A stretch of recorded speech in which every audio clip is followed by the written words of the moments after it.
And Pat, it's rare to see agencies slam each other the way we've seen today. Well, it really is, Brenda, but this is a white-hot issue and it is blowing up. ICE blames Multnomah County for releasing Gallo Gallardo in March after he was arrested for domestic violence, leaving an implication that if he had been turned over to immigration, he would have not been free to murder his wife. This case came to light when Gallo Gallardo was charged with the murder of his wife, Coral Rodriguez Lorenzo, earlier this week.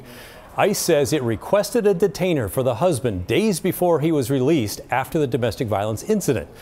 In a statement, ICE says it is unfortunate that law enforcement agencies like the Multnomah County Jail refuse to work with ICE to promote public safety by holding criminals accountable and providing justice and closure for their victims.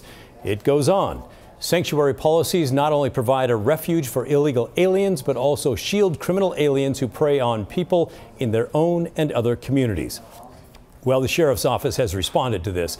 It said, ICE is putting our community at risk with their failed enforcement strategy of not using the authority they already have to hold people accountable. The sheriff's statement goes on to say it is disingenuous to make this claim when they, ICE, failed to follow the process for even entering the civil detainer information into any law enforcement database.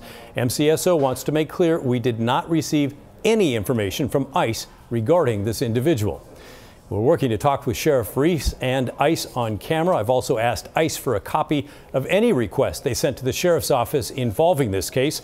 Someone's playing loose with the truth here, and we deem to find out. We'll keep you updated online and on air at kgw.com.